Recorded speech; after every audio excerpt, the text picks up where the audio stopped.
Good evening, ladies and gentlemen. Y'all know who this is. I have a special treat inside for you. This fragrance has been out for about a year now, but I wanted to do a full review on this because I just got this one from my local fragrance outlet. Shout outs to the ladies over there. I remember the conversation we had, it was beautiful. And I did a short on this and I've been smelling it, and the more and more I smell it, the more I fall in love with it. And this is from the house of Michael Malul. This is Agar+Myrrh. Okay, it's Davinci the poet. I do poetry and scent reviews. If you like that type of content, be sure to like, comment, subscribe, share this video, and also tell a friend to tell a friend's mother, father, sister, brother. I usually say it at the end, but I'm going to say that right now. You know I do poetry and scent reviews like I always say. So yeah, this fragrance, I think, like I said, it's been out about a year. A lot of people have reviewed it. Shout outs to Bowtie Fragrance Guy, my boy Justin Copeland. A few people have reviewed this fragrance, so I'm gonna put my 2 cents on it. So like I always say, roll that beautiful bean footage.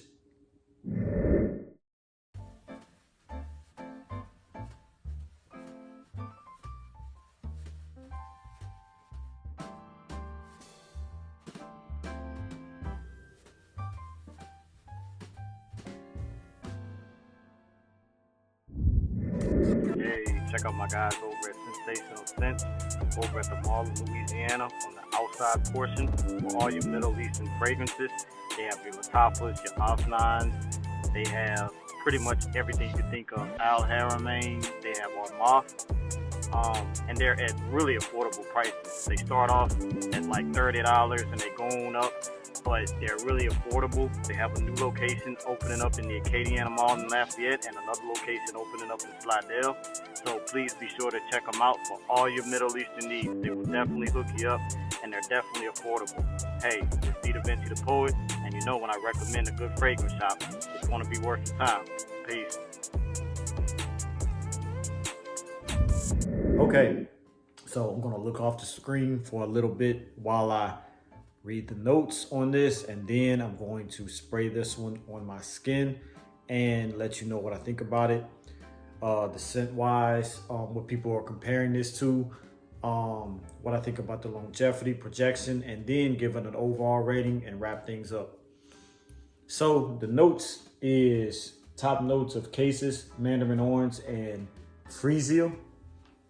Middle notes of myrrh, Gurjan, balsam, and Labdanum.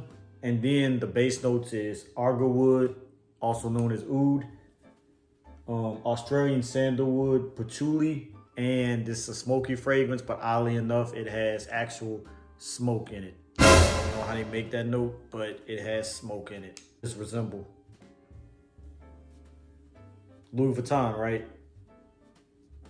It does kind of resemble Louis Vuitton fragrances, particularly Ombre Numad. It kind of resembles that. So beautiful presentation, but you are copying off of Louis Vuitton, Michael Malul. But let's get this sprayed on skin, and I will show you the beautiful atomizer that it has. Definitely pressurized.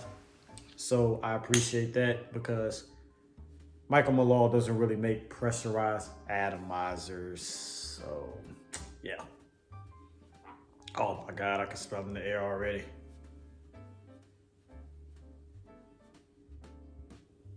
Definitely getting that myrrh. I love the scent of myrrh. The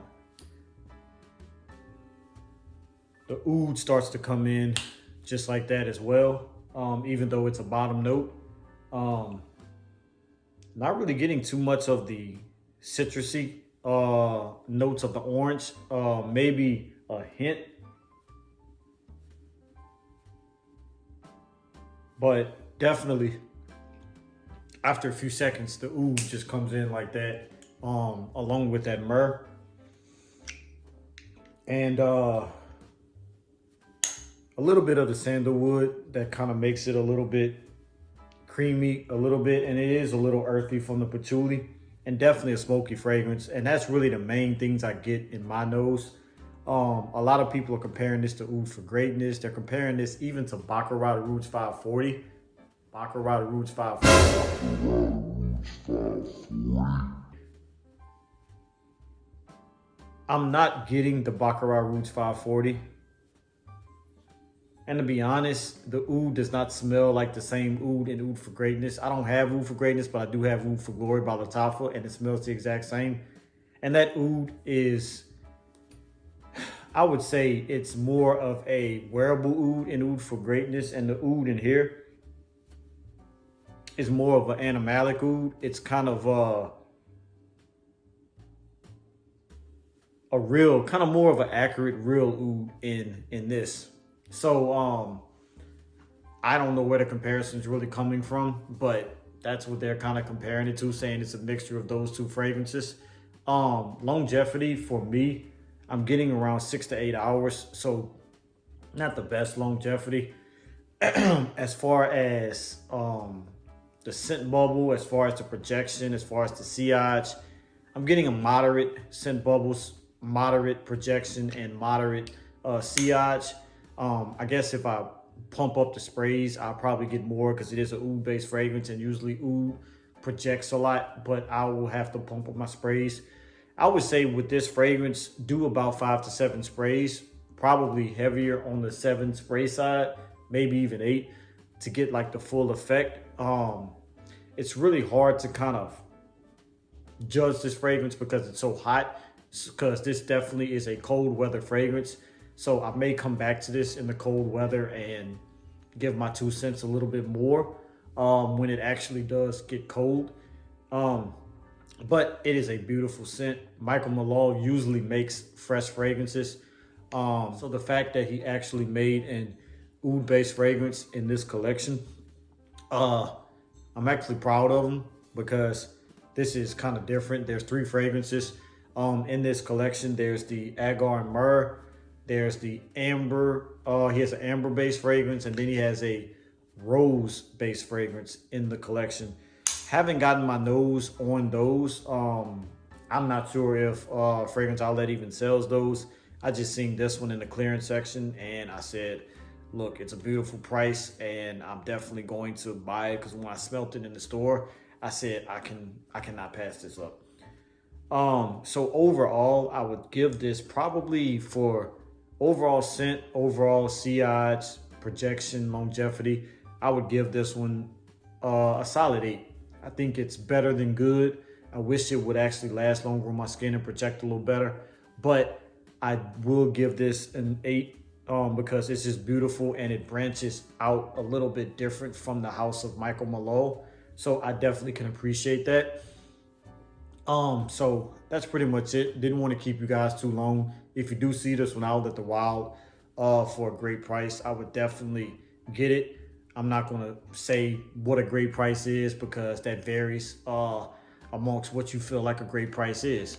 But definitely check out your fragrance outlets for this fragrance. I think it's definitely a gem. I can't say a hidden gem because I have noticed that a lot of people have been reviewing it. Like I said, Bowtie Fragrance Guy reviewed it. Of course, Acid Ginsens reviewed it because his fragrances are from the house of Michael Malul. Like I said, Justin Copeland reviewed it, so I appreciate you guys that came before me. Salutes to you. But I definitely like it. I definitely think that this is a very great scent. It's sexy. It's definitely grown man. Like I said, the comparisons to Baccarat Rouge 540 and the comparisons to Oud for Glory or Oud for Greatness, I don't really see it. So I definitely think if you have that scent profile already, you still can actually buy this because I don't think that it actually smells like those. Maybe closer to the Oud for Glory, Oud for Greatness DNA than Baccarat Rouge because I don't think it smells anything like Baccarat Rouge. But at the same time, I really still don't think that it smells like Oud for Greatness or Oud for Glory either. So that's been my review on Agar+Myrrh from the house of Michael Malul London. So like I said before, tell a friend to tell a friend's mother, father, sister, brother that Davinci the poet does poetry and scent reviews. I love you guys. I appreciate you guys. Every single subscriber, every single post, every single comment, whether good or bad, whether it's love or hate, it does not matter, because a wise guy once said, good publicity, bad publicity is still publicity. So, as I always say, salute, peace, and God bless. Stay tuned for the next one.